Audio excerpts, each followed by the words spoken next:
प्रभु यीशु मसीह के नाम में आपको अनुग्रह, शांति और आशीष मिले। विलियम एवॉट ग्लैडस्टोन ये एक अंग्रेज राजनेता थे और इन्होंने राजनीति में बहुत लंबा समय बिताया यूनाइटेड किंगडम में, इंग्लैंड में। और इनका समय था 1900 ईस्वी से पहले। और 12 साल ये प्रधानमंत्री रहे यूनाइटेड किंगडम के, यानी इंग्लैंड स्कॉटलैंड के। और 12 वर्ष ये जो शाही खजाना था, राष्ट्रीय खजाना था, उसके ये सचिव रहे, चीफ रहे या मंत्री रहे कह सकते हैं। तो टोटल 24 वर्ष इन्होंने पद को अपना रखा था। 12 वर्ष प्रधानमंत्री, जो बहुत बड़ी चीज है, और 12 वर्ष खजाने के सचिव बन के रहे। इनके द्वारा कुछ ऐसे कहावतें बोली गई जो आज भी याद की जाती है।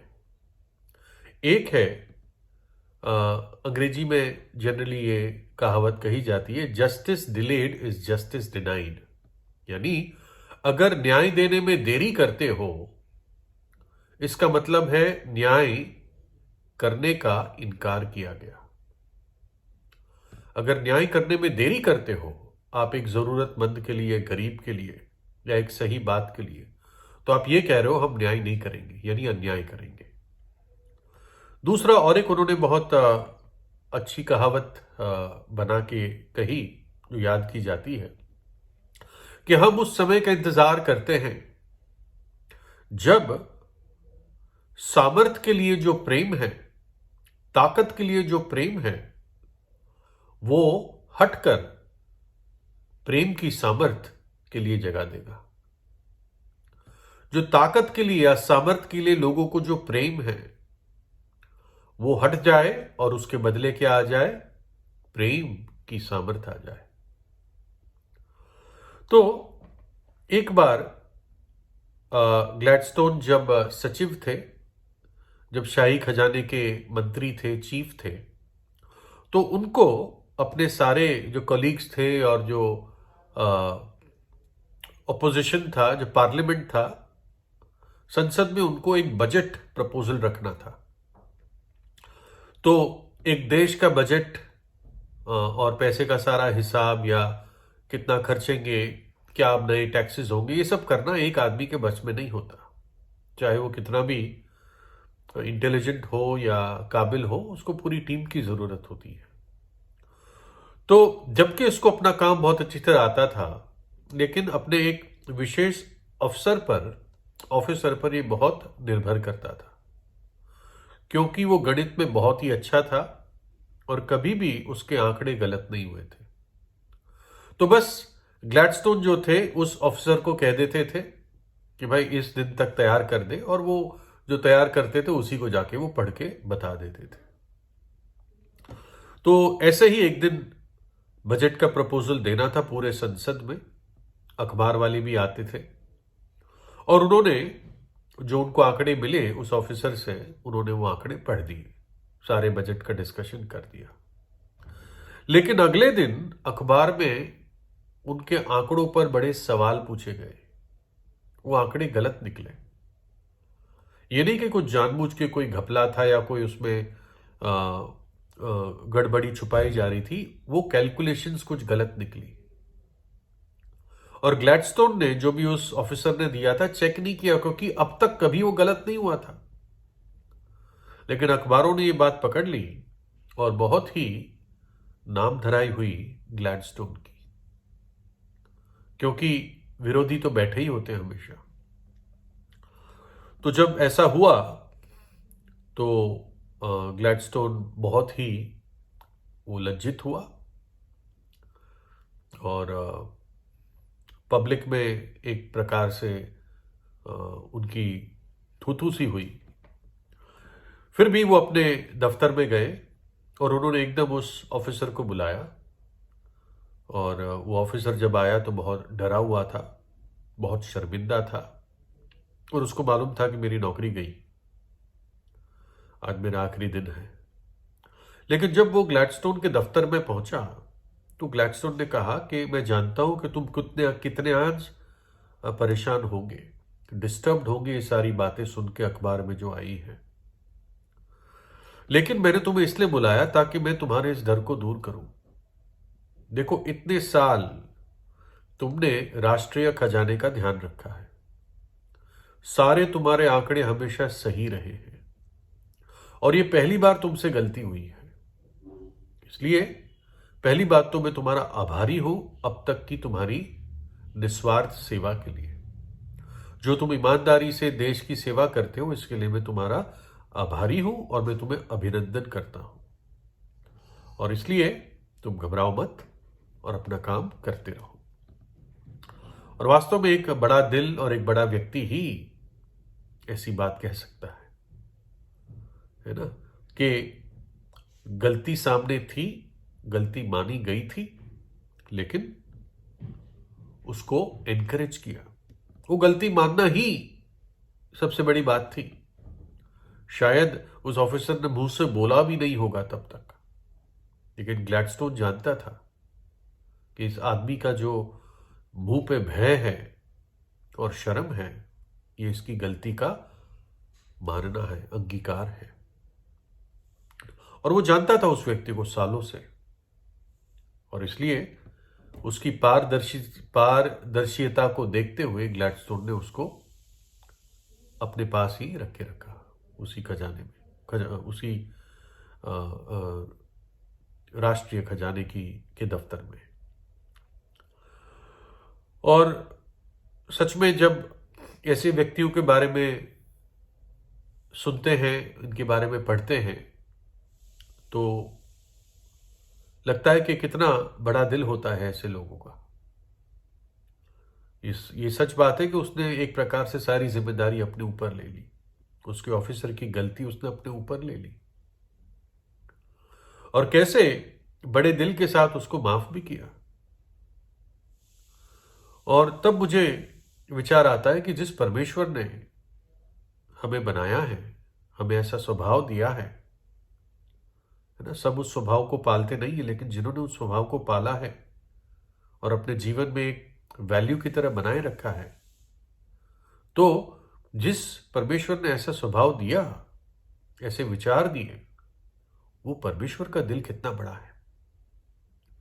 प्रभु यीशु मसीह ने अपने पहाड़ी प्रचार में कहा, धन्य है वो जो दयावंत है क्योंकि उन पर दया की जाएगी। धन्य है वो जो दयावंत है क्योंकि उन पर दया की जाएगी। इफिसियों 4:32 में लिखा है, और एक दूसरे पर कृपालु और करुणामय हो। एक दूसरे पर कृपालु हो और करुणामय हो। और जैसे परमेश्वर ने यीशु मसीह में तुम्हारे अपराध क्षमा किए, वैसे ही तुम भी एक दूसरे के अपराध क्षमा करो। और मैं सोचता हूं ग्लैडस्टोन ने इसीलिए अपने उस ऑफिसर के अपराध को क्षमा किया, क्योंकि उसने उस क्षमा को अपने जीवन में पाया था। ऐसी मेरी सोच है। और बाइबल में परमेश्वर कहता है यिर्मयाह 3:13 में, केवल अपना ये अधर्म मान ले कि तू अपने परमेश्वर यहोवा से फिर गई थी।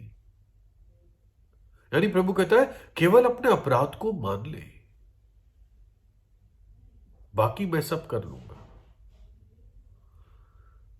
एक ऐसी स्त्री थी जिसको पथराव करने वाले थे धर्मगुरु, क्योंकि ये व्यभिचार के पाप में पाई गई थी, और उन्होंने उसको पकड़ा था और उसको घसीट के प्रभु यीशु के पास लाए। कहने लगे, गुरु तू बता इसके साथ क्या करे, पथराव करे इसका जैसे कानून कहता है, या इसको जाने दे, क्या किया जाए। वो प्रभु यीशु को भी फंसाना चाहते थे इस बात में। और तो प्रभु यीशु ने कहा, जिसने कोई भी पाप ना किया हो वो पहला पत्थर इसे मारे। और सब वहां से चले गए। स्त्री भी वहीं खड़ी रही और चुपचाप खड़ी रही, अपनी गलती मैं सोचता हूं एहसास किया, कुछ बोलती नहीं है, लेकिन प्रभु यीशु उसको एक मौका देता है ना। प्रभु क्या कहता है? पहले प्रभु उससे पूछता है, हे नारी, हे स्त्री, क्या किसी ने तुझे दंड की आज्ञा दी? क्या किसी ने एक भी पत्थर मारा तुझे? है ना। तो क्या जवाब देती है? उसने कहा, हे प्रभु, किसी ने नहीं। यीशु ने कहा, मैं भी तुझ पर दंड की आज्ञा नहीं देता, और जा और फिर पाप ना करना।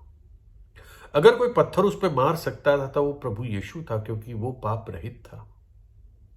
तो इसलिए प्रभु यीशु कहता है, मैं भी तुझ पर दंड की आज्ञा नहीं देता, जबकि दे सकता हूं, लेकिन तू जा और फिर पाप ना करना। प्रभु ने उसको दया दिखाई, मौका दिया, है ना। पाप करने के लिए फ्री पास नहीं दिया, उसको मौका दिया और कहा, आगे को ऐसा पाप ना करना, पश्चाताप कर लेना। ना केवल परमेश्वर क्षमा करता है, परंतु हमें बोनस देता है। ग्लैडस्टोन ने अपने ऑफिसर को क्या कहा कि तूने अब तक कोई गलती नहीं की है, इसलिए पहले तो मैं तेरा अभिनंदन करता हूं तेरे पिछली सेवा के लिए।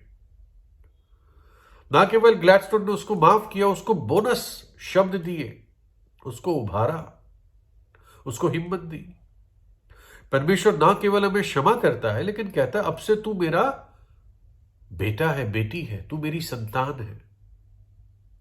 अब तेरे पास अधिकार है कि तू मुझे पिता कह सकता है, कह सकती है। कितना बड़ा बोनस है। मानो आपको जेफ बेजोस या अंबानी या अडानी कोई गोद ले ले, है ना, तो आप कैसा महसूस करेंगे? मतलब अगर आपकी इच्छा हो तो। यहां पर स्वर्ग और पृथ्वी का परमेश्वर आपको गोद लेता है, जिसके पास सारा अधिकार है। परंतु जितनों ने यीशु को ग्रहण किया, उसने उन्हें परमेश्वर की संतान होने का अधिकार दिया, अर्थात जो यीशु के नाम पर विश्वास करते हैं। और ना केवल ये, अनंत काल तक प्रभु हमें अपने साथ रखेगा, भयानक नरक के दंड से बचा लेगा। इससे और बड़ा डबल बोनस कौन देता है? प्रभु यीशु ने अपने घबराए हुए चेलों से कहा, तुम्हारा मन व्याकुल ना हो, तुम परमेश्वर पर विश्वास रखते हो, मुझ पर भी विश्वास रखो। मेरे पिता के घर में बहुत से रहने के स्थान हैं, यदि ना होते तो मैं तुमसे कह देता, क्योंकि मैं तुम्हारे लिए जगह तैयार करने जाता हूं। और यदि मैं जाकर तुम्हारे लिए जगह तैयार करूं तो फिर आकर तुम्हें अपने यहां ले जाऊंगा, कि जहां मैं रहूं वहां तुम भी रहो। अनंत काल तक हम प्रभु के साथ होंगे। इससे बढ़कर परमेश्वर क्या कर सकता था? जब हम पापी ही थे, तब यीशु मसीह ने हमारे गुनाहों के लिए अपनी जान क्रूस पर दी, हमारे पापों के लिए सजा और दुख सहा, पीड़ा सही, वेदना सही। हमारे पापों के प्रायश्चित के लिए अपना पाप रहित, निष्कलंक, बहुमूल्य लहू क्रूस पर बहा दिया, और मृतकों में से तीसरे दिन फिर जी उठा। और अब जब एक पापी सच्ची पारदर्शिता से उसके सामने आता है, तो प्रभु माफ करता है और बोनस देता है, अपनी संतान बनाता है। तो इसलिए प्रभु यीशु पर विश्वास कीजिए। प्रभु यीशु आपको आशीष दे।